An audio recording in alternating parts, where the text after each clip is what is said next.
Yo, do you have a light, man? There you go. Yo, it's so quiet out. It's eerie. It's nice.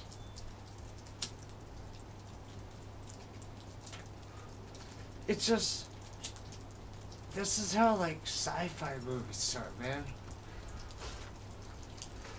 It's true. Yo, dude, what's that up there? That looks like a UFO, man. Dude! Wow, it totally is, man! Dude, I told you it's a UFO. Visitors from space! Dude, it reminds me of that awesome video game I once played called E.T. I remember the game. I don't remember it being awesome. I remember the movie being fucking amazing. Dude, no. You must have slipped when you were a little kid and hit your head, Dude. because the movie was not nearly as good as the video game. Dude, alright, you must have been smoking crack when you were a kid, because there's no way that any rational man would think that video game would be suitable for any kind of gameplay whatsoever. The only way we could actually get to the bottom of this argument, there's only one thing we gotta do. Oh man. Let's check the source material! So, like you guys are all familiar with, E.T. the Extra-Terrestrial was pretty much one of the most famous movies of all time and came out in 1982. And at that point, it was pretty much the highest grossing box office film for like 11 years. So pretty much everyone and their grandma's heard of it. It's pretty much a household, it was a household title in terms of being a coming of age story, of a sci-fi story, of a fantasy story. And basically as this tale goes on, you have Elliot, the main character, and he is coming up in a pretty much a broken home. So his dad is out of the picture and his mom is overworked trying to look after him, his older brother Michael, and his younger sister Gertie. And one fateful day, the alien saucer that comes down, and unfortunately they get scared off by the FBI agents that show up. And E.T. is therefore left stranded behind and only makes it through by being befriended by Elliot. And together, E.T. displays some of his telekinetic, some of his psychic abilities. Elliot shows him what it's like to be on Earth, and they form a bond. Not only just an emotional one, but a mental one as well. As E.T. starts to explore on his own when Elliot's at school. Through the link, Elliot ends up being heavily influenced by whatever information E.T. is getting, and everything comes to a head where E.T. slowly starts to die as he's running out of energy. And through the same telepathic bond, Elliot starts to fade as well. When the FBI agents show up, the story takes an even darker turn, because from there, the stakes are even higher. So not only are they struggling to figure out what is happening to Elliot, what the hell is this alien, and the whole time, Elliot is trying to rescue E.T. to keep him from being taken away. Because not only does he want to help E.T. as a stranded alien, but E.T. is pretty much his best friend at this point. And so, you know how the story goes. They manage to get a lucky break. E.T.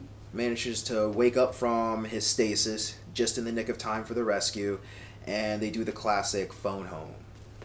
So some of the nice things about E.T. was just the cinematography, the shot composition.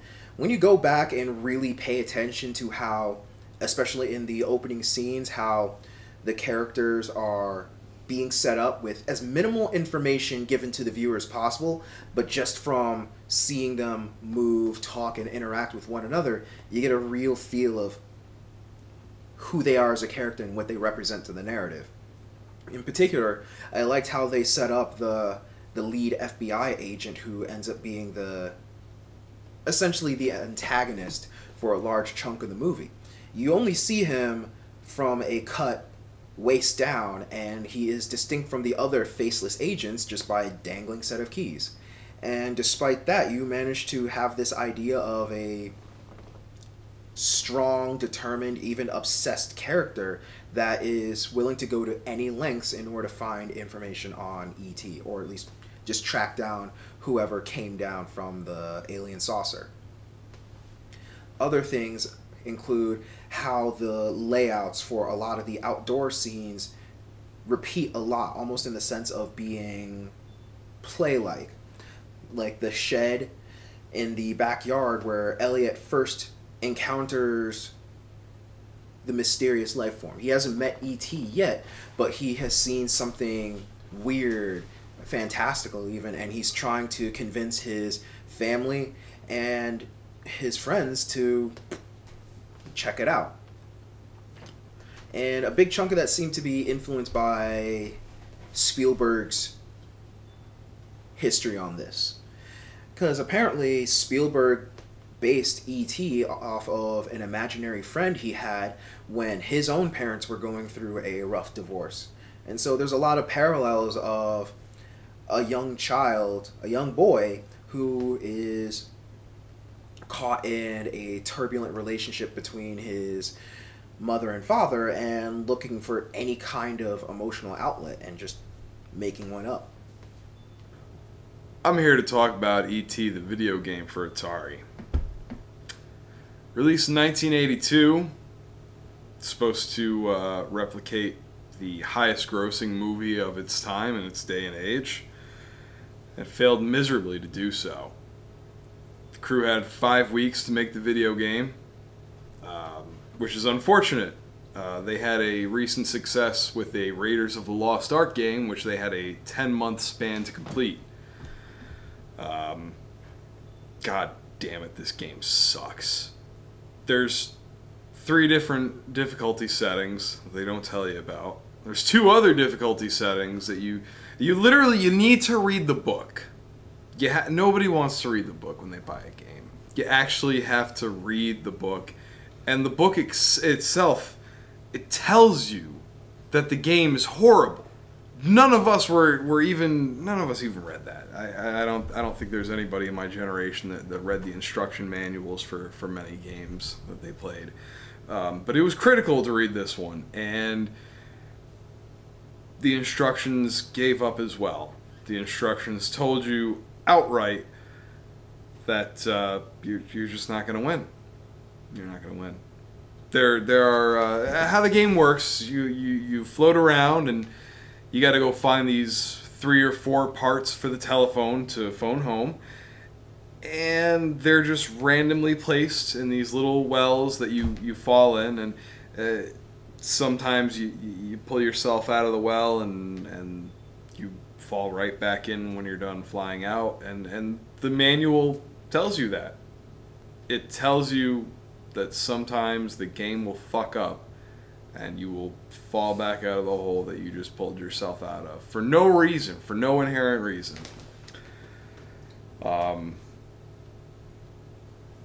Almost single-handedly, well, certainly single-handedly destroyed the Atari system. The Atari 2600 was no more after this game. Almost destroyed gaming in general, so there's that. There were about 1,700 copies buried out in the desert in Nevada. Goddamn, where was it? They were buried. Those cartridges are literally worth more than a working copy. The game was so bad that they buried it in a hole in the desert to get rid of it and hide their shame. And those fucked up games that have been sitting in the sand in the desert in the middle of nowhere have more value than a working copy. Riddle me that, dude. It was so... This game is... I can't... It's bad. Alright, so I'm here with Oliver, and Joe.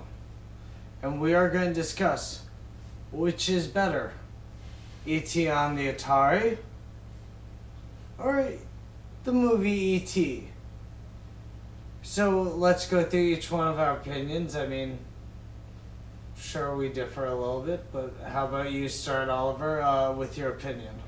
It's pretty much not fair. I mean, the movie did so well in box offices and became a household name for like for a decade, and then the game was just the game was so bad that even though it's a pretty crappy product, just the legend of its terribleness surrounded it like an urban myth. But that's unfair for you to say that is why the game's not good. I mean, think about it.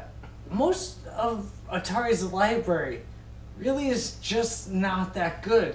So to say that it's the reason for it to almost like destroy video games and for it to hurt this movie, I mean, I think that's unfair. I mean, look at Spider-Man for Atari. That was a horrible, horrible game. So, I mean, personally, I think E.T. the movie was the same thing that Steven Spielberg did for A Close Encounters of the Third Kind, and I think that Steven Spielberg, in his own way, is actually kind of cliche with a lot of his movies because it's always just like point A, point B, point C, and you find that rather predictable. And so, I mean, personally, I mean, it's definitely, don't get me wrong, it's definitely not an amazing game, but I would not go as far to say that it should be criticized as much as, you know, one would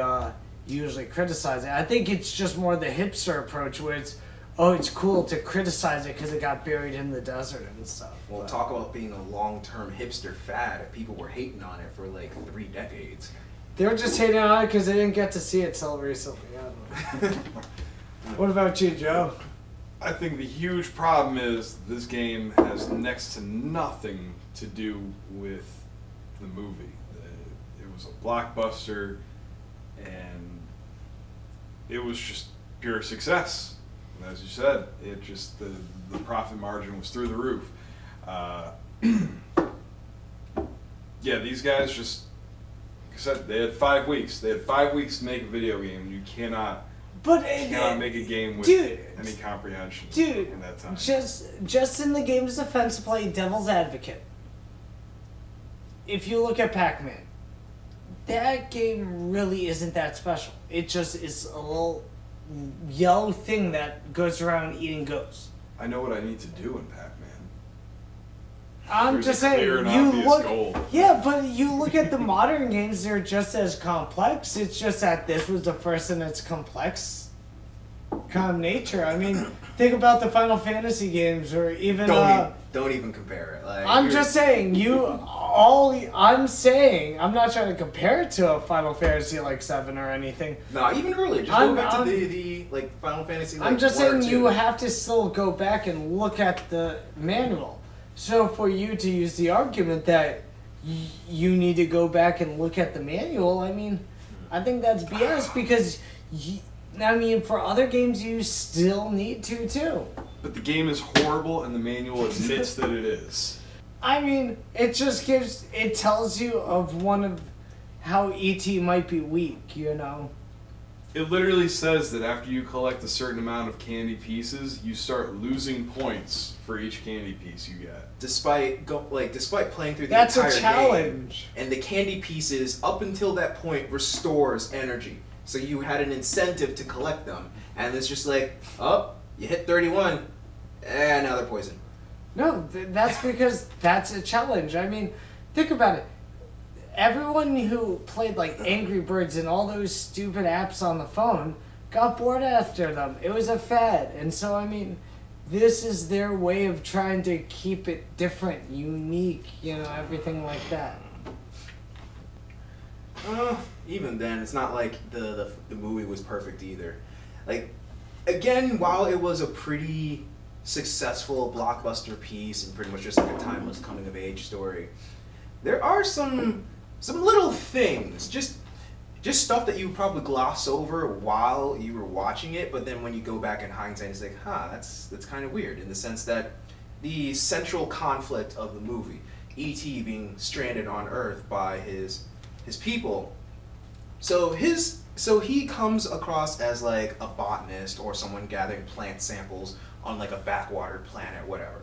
Even though this is just like a random planet to them, to their perspective, they get so spooked off by local law enforcement that they not only just take off in the middle of their mission, they just ditch one of their researchers. I mean, could you imagine tuning into like an Animal Planet special?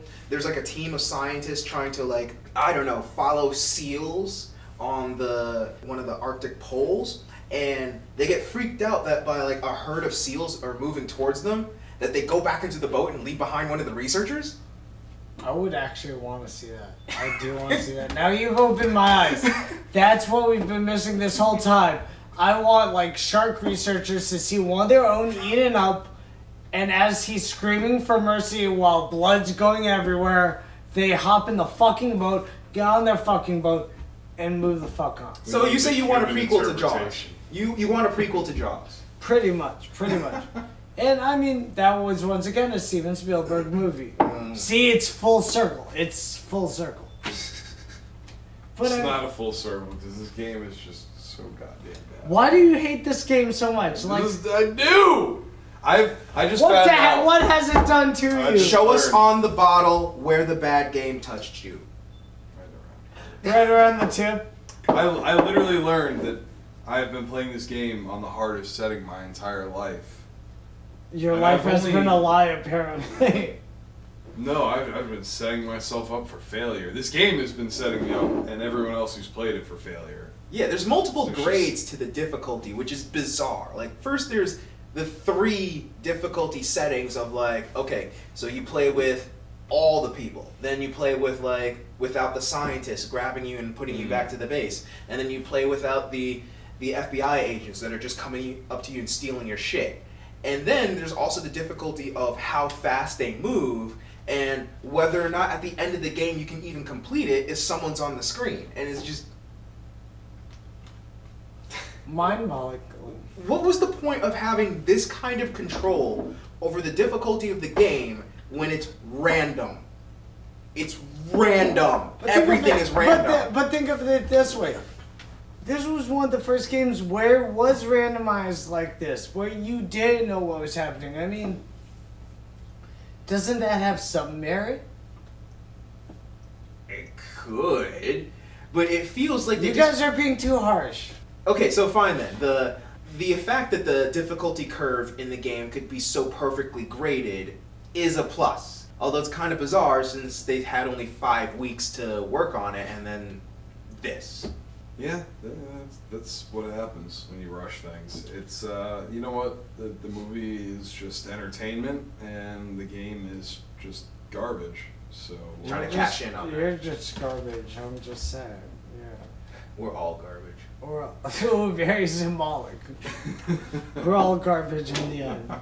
And thank you for watching the first episode of Source Material. We will discuss other video games, books, anything else that might have a source material. Because we get right to the heart of things.